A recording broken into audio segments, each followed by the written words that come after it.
Bonjour à tous, j'espère que vous allez bien.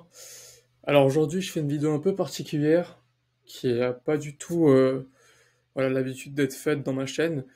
Je vais parler un peu de mindset, de quelque chose vraiment qui me tenait à cœur parce que là, sur le groupe Discord sur lequel on a notre communauté, j'organise assez régulièrement des appels mastermind avec tout le monde. On se partage énormément de valeurs ensemble. Et il y avait quelques questions qu'on m'a posées. Et c'est vrai que j'étais assez interpellé parce que ça me faisait penser à ma situation il y a quelques mois. Et honnêtement, j'étais obligé un peu de faire cette vidéo parce que voilà, je vais parler de vraiment ce déclic que j'ai pu avoir moi de mon côté au niveau mindset. Et vraiment, qu'est-ce qui m'a vraiment permis de débloquer plein de situations et de revoir un peu ma vision de l'entrepreneuriat. Donc, pour revenir un peu à tout ça, je voudrais parler vraiment de l'agressivité. C'est un concept vraiment qui est vraiment primordial dans l'entrepreneuriat. Et malheureusement, plus le temps passe, plus j'ai l'impression qu'il y a beaucoup de business en ligne et beaucoup de formateurs qui sont en train de promouvoir une fausse idée de l'entrepreneuriat. C'est-à-dire qu'aujourd'hui, on a l'idée de l'entrepreneuriat où c'est facile, où c'est des revenus passifs, où souvent même dans la SMMA, on fait du drop service. C'est-à-dire qu'on va directement aller chercher un sous-traitant qui fait tout à notre place.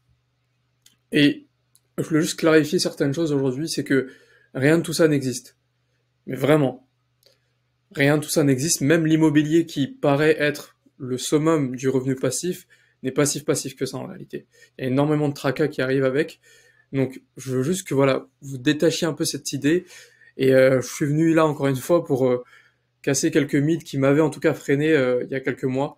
Ça fait vraiment seulement un an que je suis dans l'entrepreneuriat à fond, vraiment.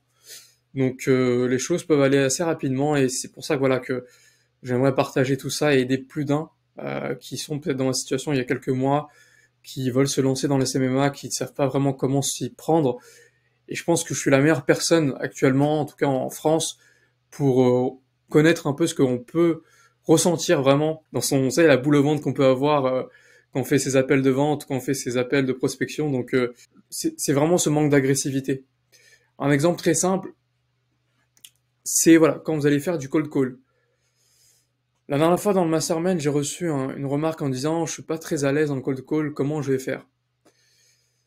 Et j'ai répondu à ce gars une réponse voilà, assez simple en disant que voilà, ça va dépendre de la niche, mais en réalité, ma réponse était plus brutale.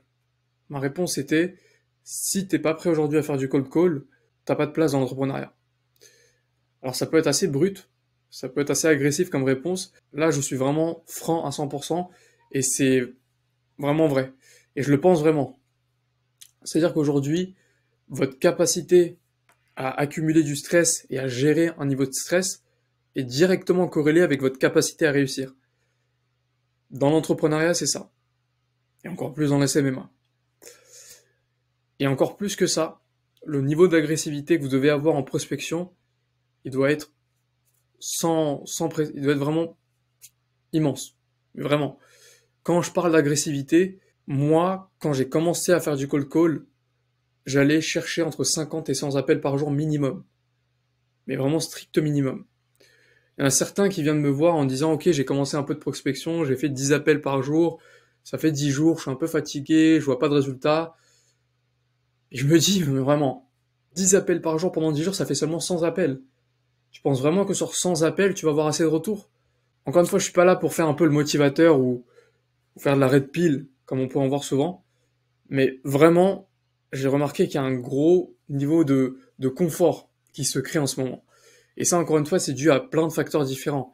Le fait qu'il y a énormément de formateurs qui sont en train de promouvoir des méthodes simples, l'intelligence artificielle et l'essor aussi des business un peu pour devenir riche rapidement, hein. Tout ce qui est au niveau du trading, de l'e-commerce, tous ces business en réalité, c'est pas des business dans lesquels vous allez vraiment faire développer un de vos skills personnels à vous.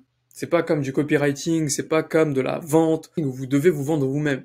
Et là, vous devez vous mettre en scène et voilà, avoir plein d'autres domaines, enfin plein d'autres skills justement pour réussir à monétiser votre service. C'est bien plus compliqué. Donc là encore une fois, le niveau de réussite, voilà, on peut avoir plusieurs métriques vraiment sur le niveau de réussite. On peut voir le niveau de stress, votre niveau d'agressivité, votre niveau aussi. Votre capacité aussi à repousser la gratification instantanée.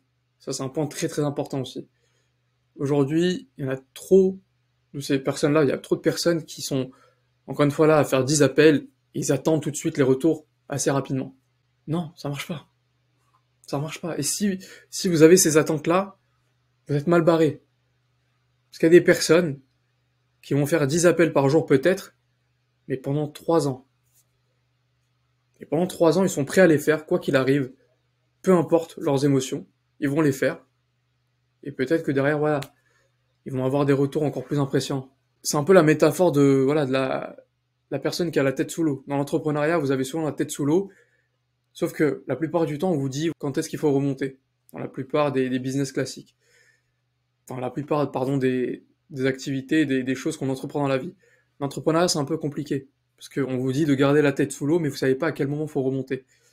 Et la personne qui va réussir, c'est la personne qui va rester le plus sous l'eau, le plus longtemps, et qui va créer cette pression interne. Et au bout d'un moment, tout explose. Moi, c'était le cas pendant, ça fait littéralement, sur les 12 derniers mois, ça doit faire, je crois, 8 à 9 mois que j'ai dû passer à prospecter, prospecter, prospecter sans retour. Et quand je dis sans retour, c'est avec littéralement pas de clients, voire peu, avec que des remboursements ou des clients que je prenais en low ticket, avec rarement de quoi payer, voilà, mes charges basiques, hein. Donc c'est très très compliqué. Mais il faut tenir cette longue période, et ça va exploser au bout d'un moment, c'est là que tout va vraiment partir et accélérer assez rapidement. Là, je m'adresse à la personne que j'étais il y a plusieurs mois. Si je pouvais me donner un conseil, c'est vraiment de continuer et d'être le plus agressif possible. Vous vous rendez pas compte à quel point tout est en train de s'accélérer. Il y a un phénomène qui se passe en ce moment, encore une fois, c'est que tout va de plus en plus vite, tout s'accélère, tout le monde a accès à de plus en plus d'informations. Donc il y a très peu de façons de se différencier sur le plan, en fait, sur la théorie. Tout le monde a vraiment accès à tout. Demain, si vous voulez refaire un SMMA, tout le monde peut le refaire. Mais il y a très peu de personnes qui sont prêtes à se différencier sur l'exécution. Et c'est ça qui fait que, voilà, la barrière à l'entrée, finalement, elle est pas si petite que ça. Et moi, j'ai pas peur de dévoiler tous mes secrets, tout ce que je fais, de montrer l'envers du décor, contrairement à beaucoup de formateurs, parce que les formateurs, encore une fois, je critique la plupart des formateurs, mais la plupart n'ont pas d'agence. Ils n'ont pas eux-mêmes d'agence qui fonctionne, voilà, qui est profitable.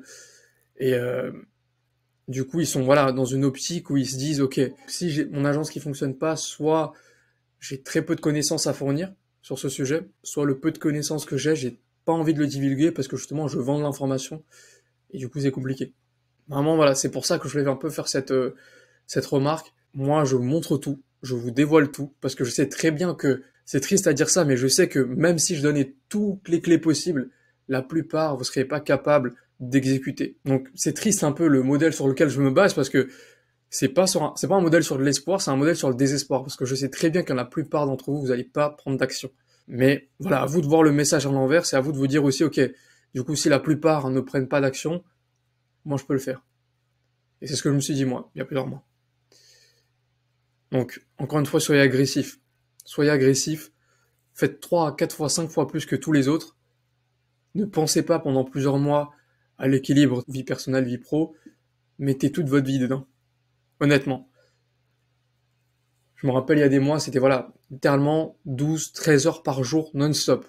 Non-stop sans voir personne. Pendant des mois et des mois, c'était obscur. Donc, vraiment allez-y. Donnez tout. Et encore une fois, faites ça par période. Je vous dis pas aujourd'hui de tout donner et de plus pouvoir vraiment tenir ça sur le long terme. Ça se fait de façon périodique. Il faut que vous ayez ces périodes-là de guerrier. Donc, ayez cette période-là pendant un moment, pendant 2-3 mois, et regardez vraiment après ces 2-3 mois les retours que vous pouvez avoir. Et honnêtement, vous allez voir, vous serez très étonné. Donc voilà, merci à vous et puis à la prochaine.